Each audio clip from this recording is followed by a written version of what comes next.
चलिए तो आज आगे देखते हैं। अम्ल क्षार एवं लवण का जो बाकी बच गया था उसको देखते हैं, है ना। तो इसका ऑब्जेक्टिव जो वन लाइनर है उसको देखेंगे आगे। देखिए आगे हम पढ़ चुके थे, पिछले जो भी सरह था आगे हम पढ़े हैं कुछ कुछ, और बाकी आगे इधर पढ़ते हैं। अम्ल तथा भस्म जल से अभिक्रिया कर ऊष्मा उत्पन्न करता है।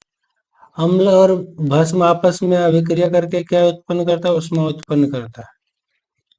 हाइड्रोक्लोरिक अम्ल जिसको हम लोग बोलते हैं HCl, ये बोलते हैं हाइड्रोक्लोरिक अम्ल HCl, और नाइट्रिक अम्ल HNO3, इसको अगर 3:1 में मिलाया जाए तो मिलाने से एक्वारेजिया का निर्माण होता है। इसकी को बोलते हैं अम्लराज ही बोलते हैं हम लोग। एक्वारेजिया को हम लोग बोलते हैं अम्लराज। इसमें सोना चांदी कुछ भी है सबको पिघला देता है। बहुत ही पावरफुल एसिड होता है एक्वारेजिया अम्लराज, जिसमें सोना चांदी को डालते ही क्या होता है? पिघल जाता है। आगे है दुर्बल अम्ल किसको कहेंगे?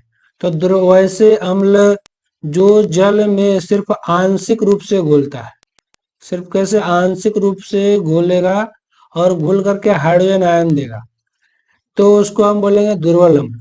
जो जल में आंशिक रूप से घुल करके हाइड्रोजन आयन प्रदान करता है उसको कहते हैं हम दुर्बल अम्ल। तो दुर्बल अम्ल का एग्जाम्पल ध्यान में रखें, क्योंकि एग्जाम में पूछता है कौन दुर्बल अम्ल है और कौन सबल अम्ल है। ऑप्शनल रहता है तो दिक्कत परेशानी होता है, तो वहां पे हम याद रखेंगे तो ध्यान रहेगा। फॉर्मिक अम्ल इसको हम बोलते हैं, फॉर इसका रासायनिक सूत्र होता है HCOOH।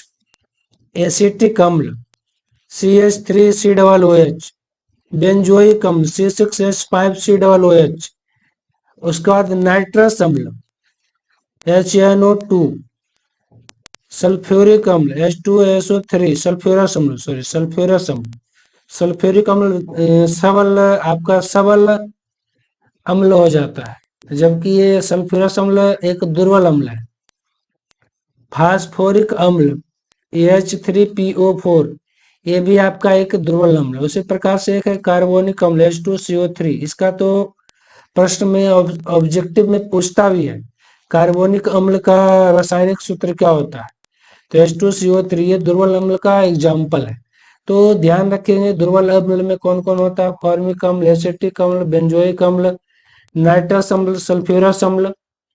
फास्फोरिक अम्ल होता है, कार्बोनिक अम्ल होता है। ठीक है, आगे देखते हैं प्रबल भस्म।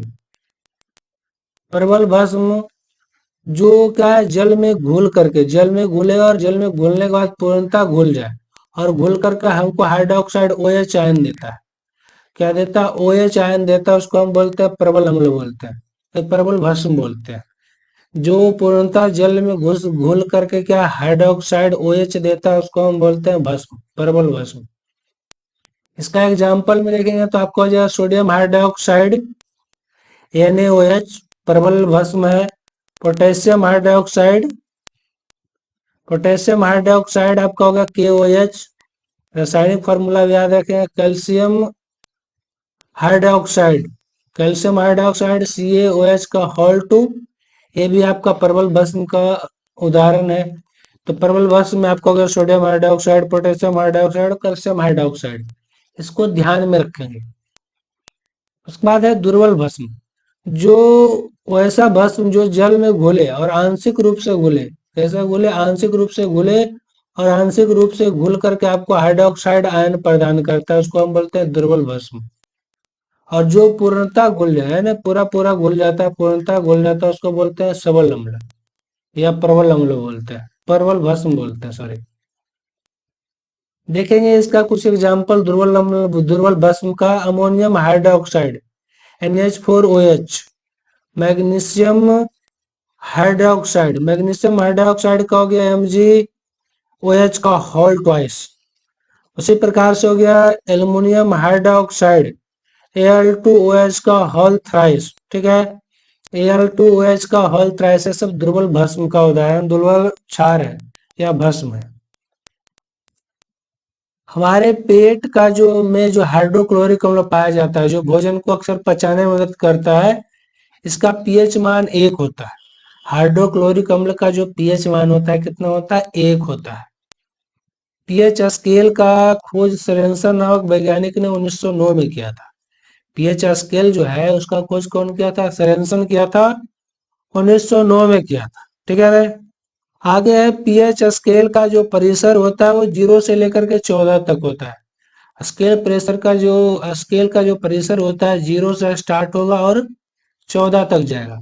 0 से 7 तक में आपका अम्ल हो गया, यानी 0 7 से कम हो गया तो अम्ल, और 7 से ज्यादा हो गया तो उसको क्षार या भस्म बोलते हैं ना।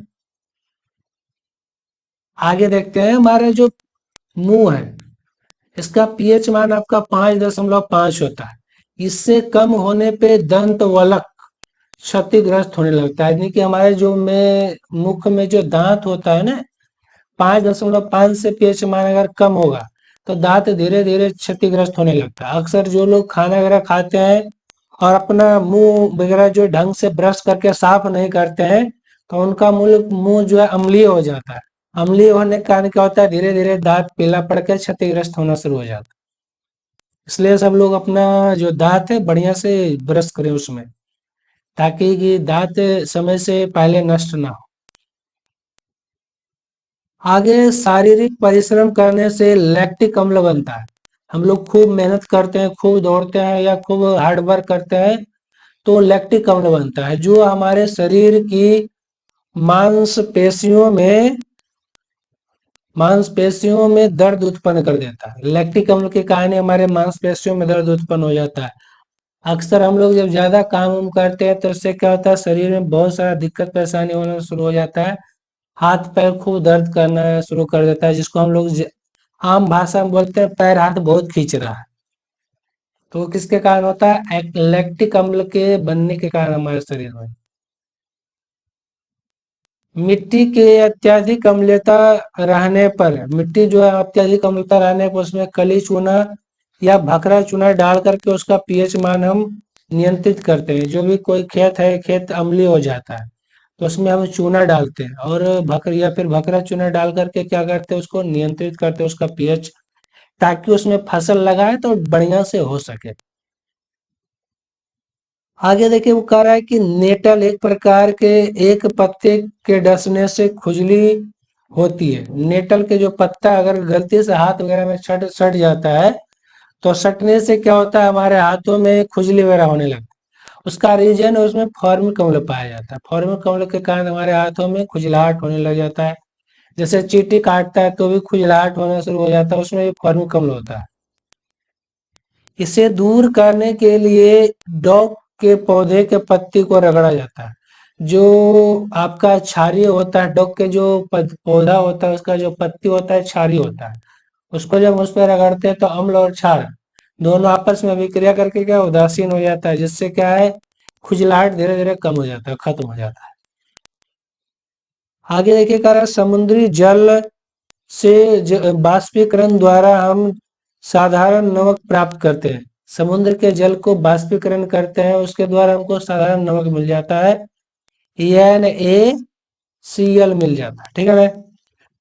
कह रहा है भारत में 95% जो नमक है ना समुद्री जल से ही प्राप्त किया जाता है। भारत में जो भी जल है उसका सॉरी नमक, जितना भी नमक हम लोग यूज करते हैं उसका 95% समुद्र के जल से प्राप्त किया जाता है, क्योंकि जो समुद्री जल होता है खारा होता है और खारा जल में नमक पाया जाता है, उसी से हम लोग नमक प्राप्त करते हैं। अगला है आपका आयोडीन युक्त नमक खाने से घेघा नमक या गलगंड नामक रोग नहीं होता है। जिनके भी नमक में आयोडीन होता है वो लगातार रेगुलर बेसिस पे यूज करते हो तो उनको घेघा रोग या गलगंड रोग नहीं होता है। ये गला में होने वाला रोग है। करा नमक में KiO3 या Ki की थोड़ी मात्रा मिलाकर के आयोडीन युक्त बनाया जाता है।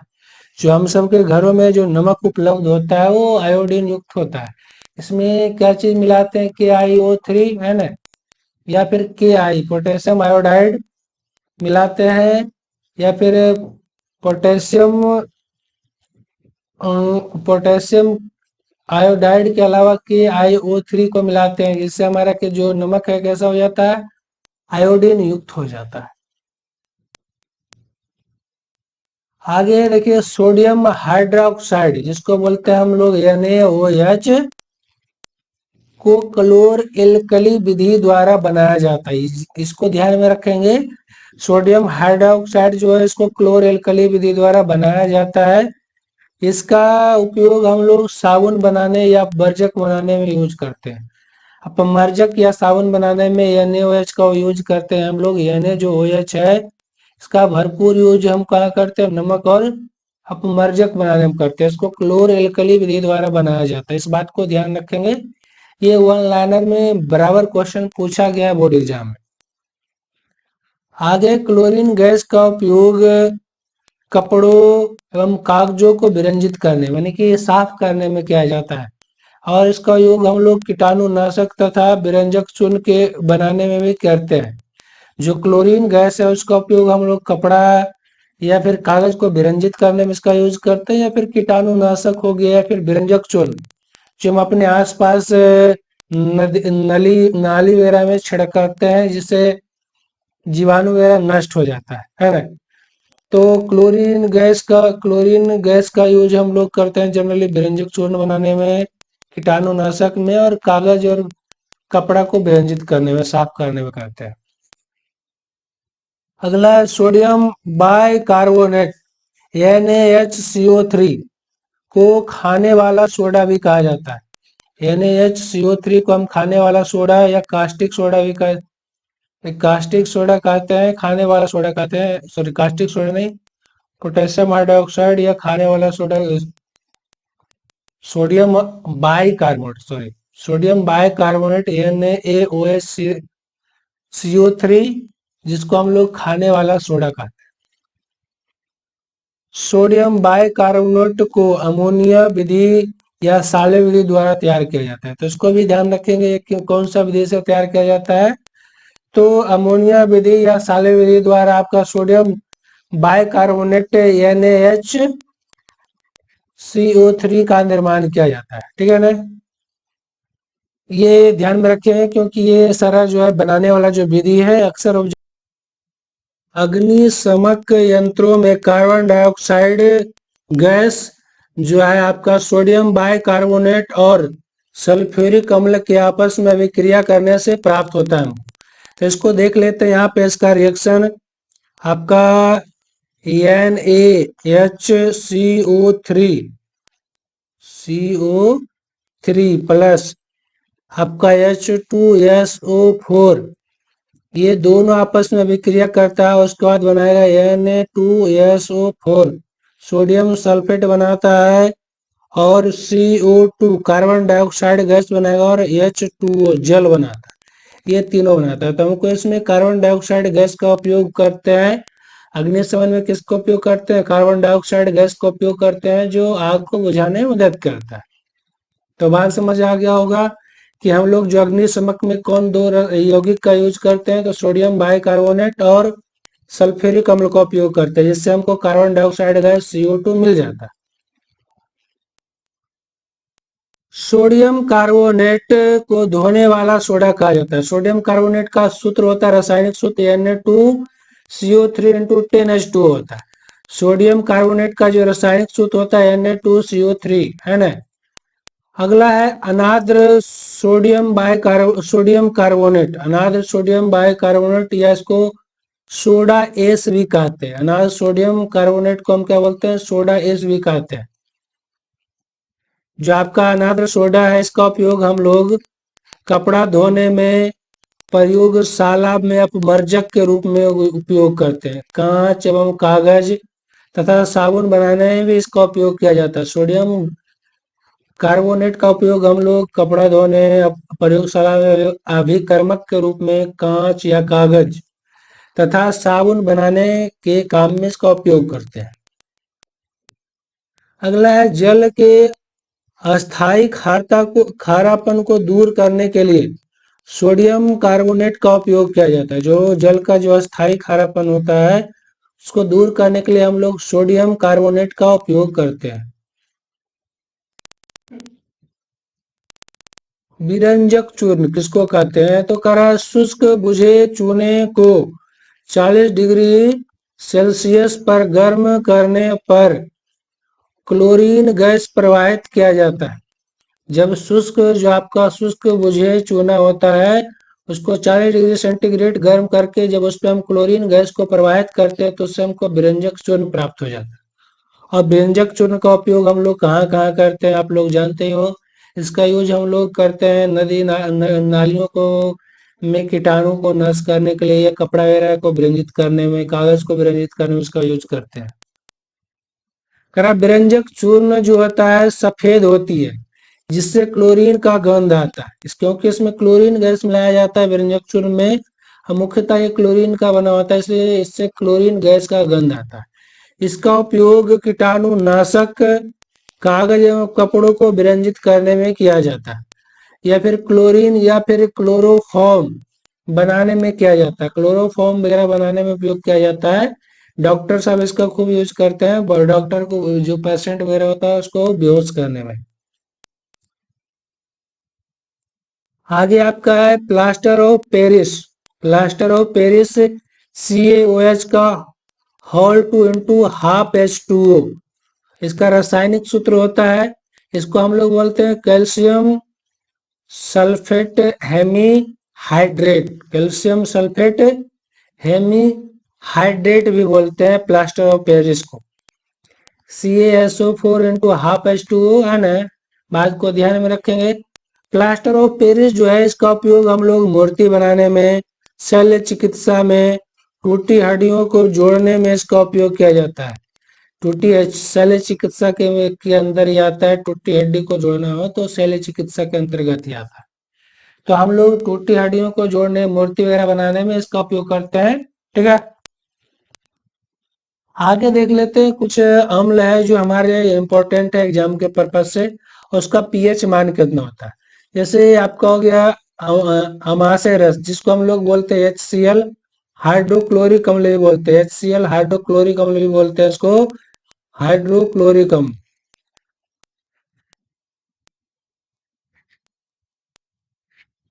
हाइड्रोक्लोरिक अम्ल इसका जो पीएच मान होता है 1 होता है। हाइड्रोक्लोरिक अम्ल का पीएच मान कितना होता है? 1 होता है। नींबू रस का पीएच मान आपका 2.5 होता है, 2.5 होता है नींबू का। सिरका के वही हो जाता है आपका पूरा पूरी 3 होता है। सिरका का पीएच मान 3 होता है। टमाटर टमाटर का जो आपका पीएच मान होता है 4 होता है। टमाटर में अम्ल होता है ऑक्जेलिक अम्ल। ऑक्जेलिक अम्ल कौन सा होता है? ऑक्जेलिक अम्ल, जिसका पीएच मान लगभग 4.1 होता है। पसीना का जो पीएच मान होता है वो आपका हो गया 4.5 हो गया। उसी प्रकार से अम्ल वर्षा, अम्ल वर्षा का पीएच मान 5.6 होता है। जो हमारा मूत्र या पेशाब जो होता है उसका पीएच मान आपका होता है 6 के आसपास होता है। दूध का पीएच मान 6.5 होता है, 6.5 होता है।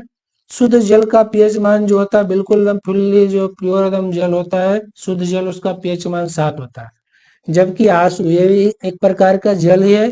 ये थोड़ा क्या होता है, क्षारीय होता है क्योंकि इसमें नमक की मात्रा होती है। खून है, खून का पीएच मान आपका 7.4 होता है। खून का पीएच मान 7.4। पित्त रस, पित्त रस का जो पीएच मान है आपका हो गया 7.5 से 7.8 के बीच होता है। चूना जल, चूना जल का पीएच मान आपका हो जाता है 11। इस प्रकार से कुछ जो है अम्ल और कुछ क्षार है उसका पीएच मान को हम ध्यान में रखेंगे। ये एग्जाम के पर्पज से इम्पोर्टेंट।